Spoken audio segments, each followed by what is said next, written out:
Hey guys, আসসালামু আলাইকুম। Sadia blog থেকে আমি সাদিয়া ওয়েলকাম করছি আপনাদের সবাইকে। আশা করি যে যেখান থেকে আমার এই ভিডিওটি দেখছেন আপনারা সবাই ভালো আছেন। আলহামদুলিল্লাহ, আমি আমার পরিবারের সবাই অনেক ভালো আছি।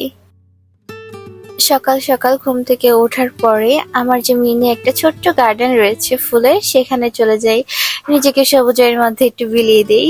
সবুজ গাছপালা ফুল কার না ভালো লাগে, বিশেষ করে মেয়েদের। তো ফুল গাছগুলোকে একটু যত্ন আত্তি করার চেষ্টা করি। পানি দিই, তারপর হচ্ছে কতটা ফুল ফুটেছে, কি অবস্থা, আজকে কয়টা কলি হলো, সবকিছু একটু দেখি। এদিকে হচ্ছে কয়েকদিন আগে আব্বুকে বলেছিলাম গাছে একটু পোকা হয়েছে, আপনি একটু ওষুধ দিয়ে দেন যাতে করে ফুল গাছগুলোর যে পোকাগুলো আছে সেগুলো যেন মরে যায়।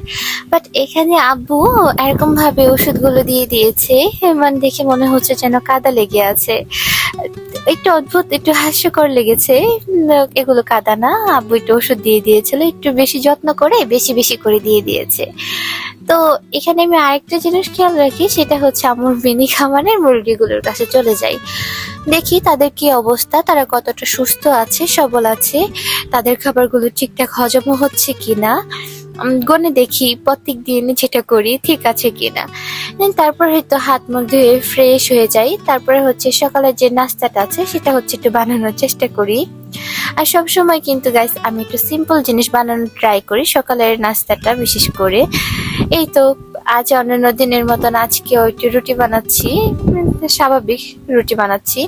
আর আব্বু হচ্ছে একটু পরোটা খাবে, আম্মু হচ্ছে একটু শুকনো রুটি খাবে আমার মতন। তো সেটাই করছি আজকে, আর তেমন কিছুই বাড়াবাড়ি করব না। বাবু যতটুকু সময় ঘুমিয়ে থাকে সেই সময়টা হচ্ছে আমার জন্য ফ্রি টাইম। আর এই ফ্রি সময়ের মধ্যে আমি আমার প্রয়োজনীয় যে কাজগুলো আছে সেগুলো করে থাকি, যেমন সকালের নাস্তাটা বানিয়ে থাকি। এই তো, আর কি করব, তাকে তো কোলে নিয়ে করতে হয়, একটু ঝামেলা বেশি হয়ে যায়। আর রুটি বেলার সময় হচ্ছে সে আটা নিয়ে যাবে, নিজে একটু বেলার চেষ্টা করবে। এই তো দুষ্টামি করে একটু বেশি বেশি। তো ও ঘুমিয়ে থাকলে হচ্ছে আমি আমার কাজগুলো কমপ্লিট করে ফেলি, যাতে করে আমাকে আর সে ডিস্টার্ব না করতে পারে। তো এদিকে আপনাদের কাছে তো আমার একটা রিকোয়েস্ট রয়েই থাকে সবসময়, আজকে রিকোয়েস্ট আর একটু অনুরোধ বেশি থাকবে। রিকোয়েস্টটা হচ্ছে যে আমার ভিডিওটা যদি ভালো লাগে লাইক কমেন্ট শেয়ার করে দিবেন।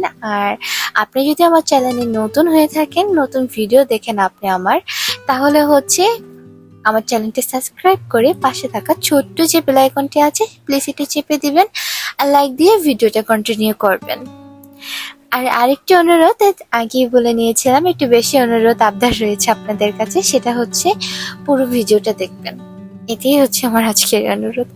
এই তো আমাদের ঘরে মোটামুটি সবারই অ্যালার্জির প্রবলেম রয়েছে, আর এটা যেহেতু ফার্মের ডিম নিয়েছি, তো একটার বেশি আর ভাজবো না। ফার্মের ডিমের অ্যালার্জির পরিমাপটা একটু বেশি, একটাই সবাই একটু একটু করে খাবো, যেন অ্যালার্জিটা বেশি না হয়ে অল্পতেই থেমে যায়। আর সবার পছন্দের চা এটা তো থাকবেই, আর আমাদের ঘরের আমার আম্মুর একটু বেশি চা পছন্দের। এই তো স্বাভাবিক সিম্পল একটা নাস্তা বানিয়েছি সকাল সকাল, এর বেশি আর কিছু করব না।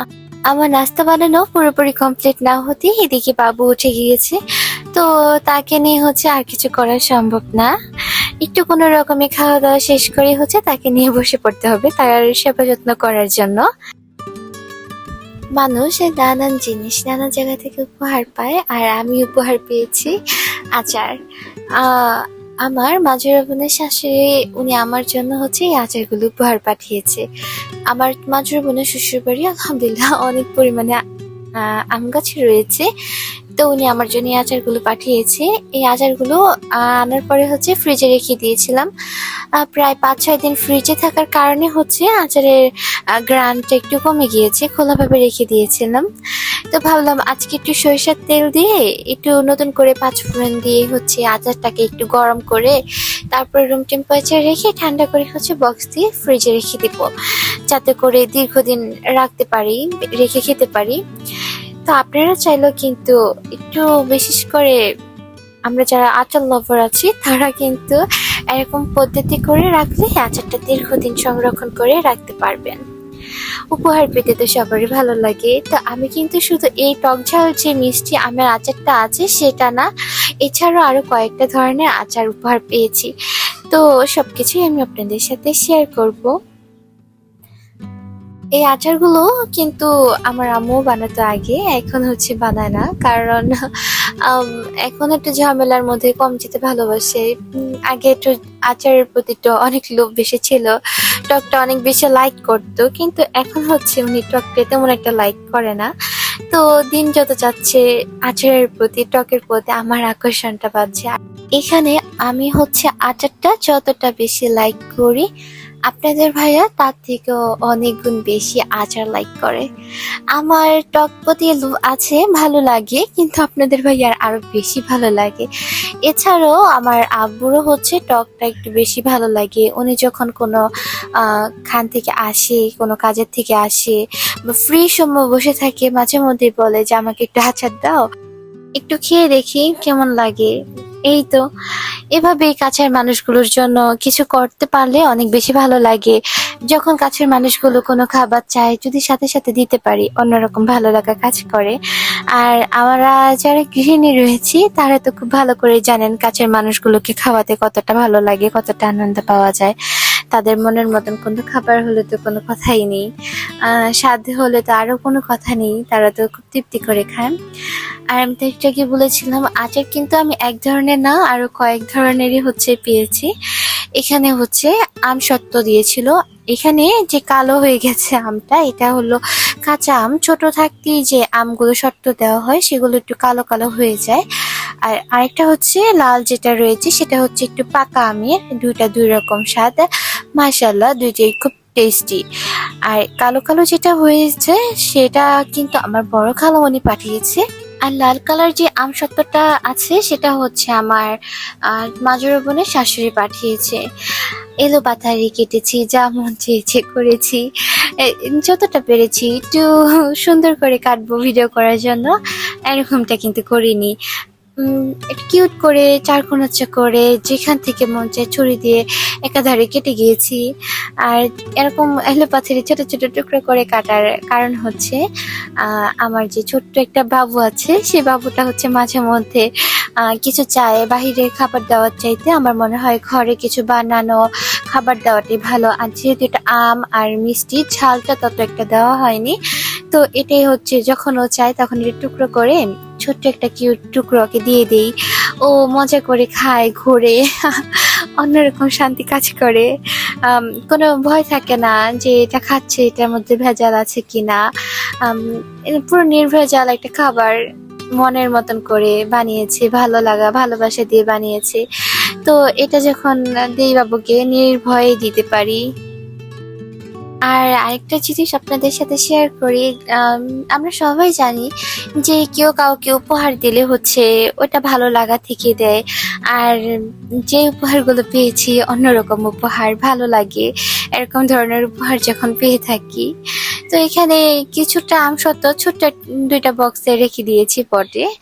আর হচ্ছে কিছুটা রয়ে গেছে, অনেকগুলো রয়ে গেছে, কিছুটা না।